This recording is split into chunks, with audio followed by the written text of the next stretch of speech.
All right, so let us start off with installing Visual Studio Code. Now, Visual Studio Code is not unique to .NET programming. It is a very, once again, versatile, open source and cross-platform tool that can be used for various types of development. So just from the preview here at code.visualstudio.com, you'll see here that it supports development for several languages. So even if you're not necessarily just a .NET developer, you can use Visual Studio Code for anything beyond the confines of what you're learning in this course. So after you go to code.visualstudio.com, you can go ahead and download the appropriate version based on your operating system and or requirements. And it is a fairly straightforward next installer. So you can just go ahead, hit the installer download and then launch it, hit next each time. You can accept most, if not all, of the defaults. And once that is completed, you can launch your Visual Studio Code window and you'll see a welcome screen showing you all of the different actions you can take. To the left-hand side, you have some tabs that outline different features. So you usually start off with an Explorer, a Search, a Source Control Management tab, a Debugging tab, and you'll see an Extensions tab. Any icon that you see here that I have that you might not, don't worry about it. These are things that I would have added afterwards, and you can add as well. Once again, we do have the extensions. We're going to go back to the Extensions tab and Visual Studio in a second. Before we do that though, let us look at the .NET SDKs that we need to download. Now, they are labeled .NET SDKs for Visual Studio, but they are not unique to Visual Studio. In fact, Visual Studio, if you are using it, will install the SDK automatically. However, if you are setting up the environments like we are doing now, then you'll need to download it manually. So from here, and on this page, net.microsoft.com/en-us, which is just the local or the US website /download/Visual Studio-SDKs, or if you simply Google .NET SDKs, you will be led to a page where you can choose the SDK to download. So right now, the supported versions, like I just said in the previous lesson, are 8, 7, and 6, and you see that they're listed in terms of the most recent first. So you'll see that end of support here is November 2024, May 2024, and there's no real end of support inside for .NET 8. It is also, at the time of this recording, just in release candidate 2, which is its pre-release stage. But by the time you're doing this course, it will be fully released, and I suggest that you use it. So you can go ahead and download the .NET 8 SDK. And once again, you can download the one that is appropriate to your or for your operating system. Now, this is the page that you're more likely to see if you were to search for it from scratch, which would be the same net.microsoft.com/download, and I'm sure it will redirect you based on your language. So from here, you'll see that you can download the 6.0 or the 7.0, and of course, once 8.0 is released, you'll see it listed there accordingly. Now, whichever edition you do choose to download, you can go ahead and choose the SDK section and choose the installer that's appropriate to your needs. So you'll see that you have the Linux installer, you have the Mac OS, and you have the Windows. And you can, if you're using Windows, simply just click on the x64 or x86 based on your chipset. I would suggest, at least for nowadays, just go with the x64 installer. Same for Mac. And of course, if you're using Linux, then you'd be more familiar with how to install on the Linux accordingly. So now that you've installed both Visual Studio Code and the .NET SDK, let us jump back over to Visual Studio Code and complete our environment setup. And what you want to do is install or search for, and just so we know, we started off on the welcome screen, but remember that to the left you have the tabs. So I'm going to go down to the Extensions tab, and then once in the Extensions tab, I'm going to search for C# or C $.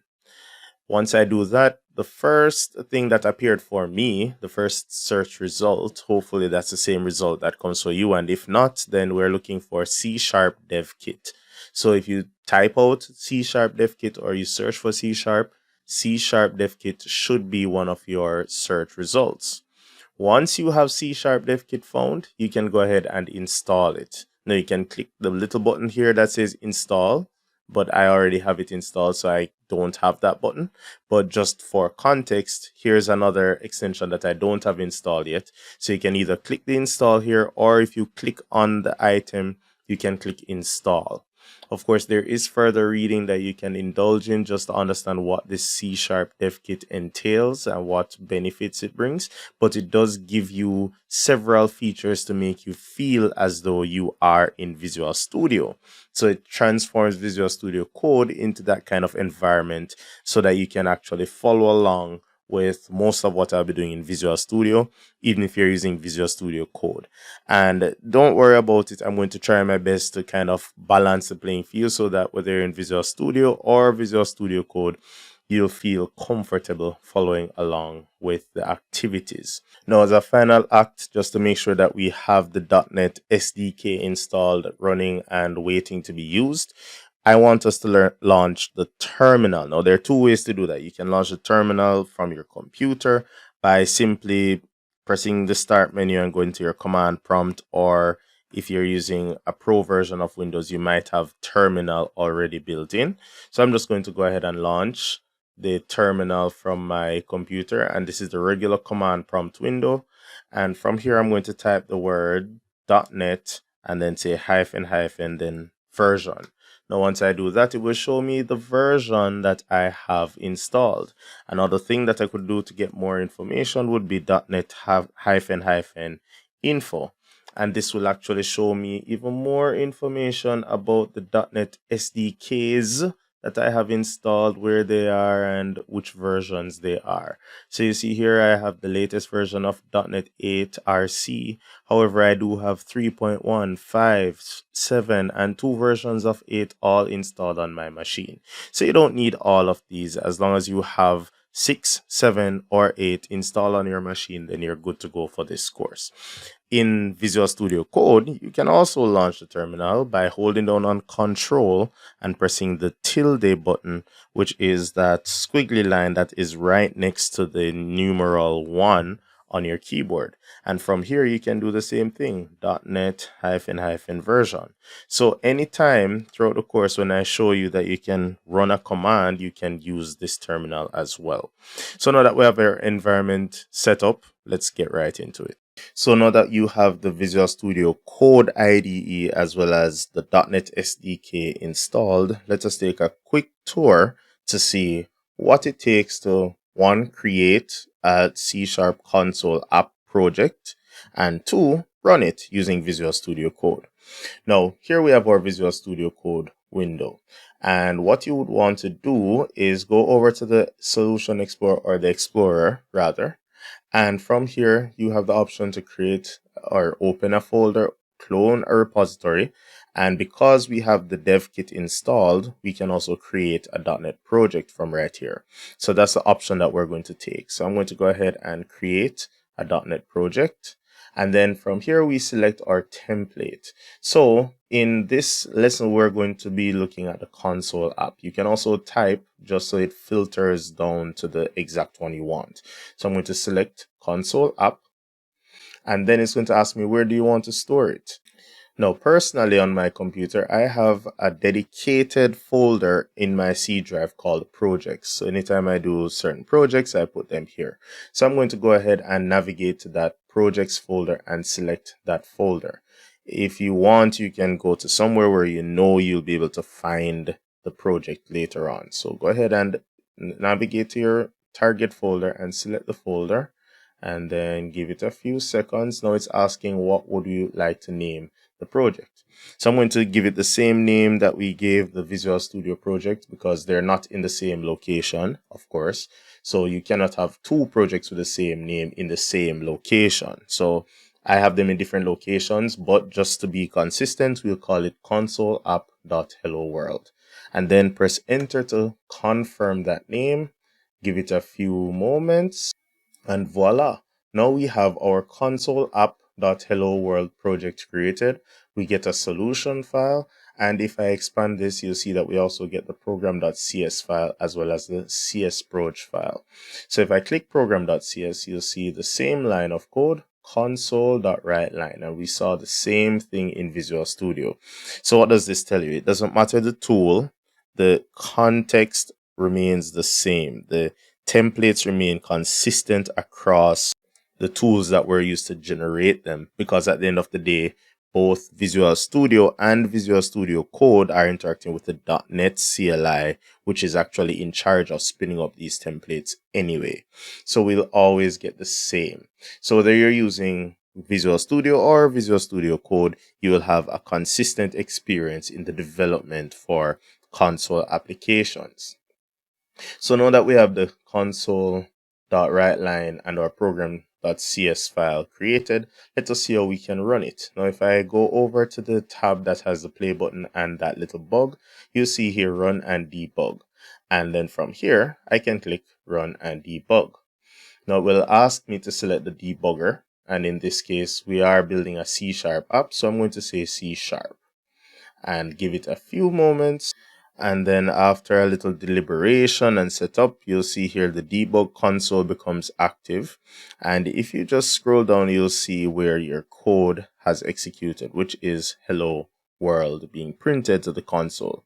Now, do note that Visual Studio Code will use its own built-in console when doing a console app, unlike Visual Studio, which will launch the console on your system. The difference here is that maybe one is a bit more integrated in the environment and the other one feels more external, but they both amount to the same thing. So those experiences may be different, but the code will execute just the same way as it would in Visual Studio and Visual Studio Code. Now, one other thing I want to point out about the UI is when we go back to the Explorer window, typically you have this Explorer regardless of the type of project that you're working on. But when you're using the C# dev kit alongside a .NET project, you also get a new panel called Solution Explorer, which very much resembles the Solution Explorer that we see in Visual Studio. So from here, you see the list of files and you get a bit more information. You also see the solution file, and it allows you to add additional projects, which is something that we will be doing a lot throughout our development experience. So I'm just going to show you the experience of adding a new project here in VS Code so that when we do it in Visual Studio, you can easily relate that experience to Visual Studio Code. So in order to create a new project, you just hover over the solution or the topmost level in this, what we call like file tree, and you'll see that plus sign. And once you hit that plus sign, you get the same little drop down where you can choose the project type. I'm choosing console app, and let's say console app.additional, because what happens is that we'll be adding multiple projects to the same solution. So you can just go ahead and hit enter, choose all of the different options. In this case, I'll use the default directory because we're already working with a directory for the solution that we created earlier. So I'll just choose that default directory, give it a few seconds, and there we have another project. Now, whenever we want to run one project and not the other, we also have the option of right-clicking the exact project that we're interested in running. So let us say that I don't want to run the Hello World console app, I want to run the additional. I can right-click that project level of that tree, go down to debug, and then say start new instance. And once I do that, it will activate the terminal and the debug console just the same and show me the result of the program. So that is a quick high-level tour of Visual Studio Code. If you wanted to make the user interface or the code bigger or smaller, you have to hold on Control, and you can press the minus sign or the plus sign to make it bigger. You can also go into the settings and fiddle with the different font settings if you wish, but I won't go into all of that. I'll just leave it as is just to make sure that you can read the code on the screen. So as we go along, I will definitely point out any unique keyboard shortcuts or any nuances to the environments as we develop our applications. But ultimately, you'll see that it is a very easy and clean development experience if you're using Visual Studio Code.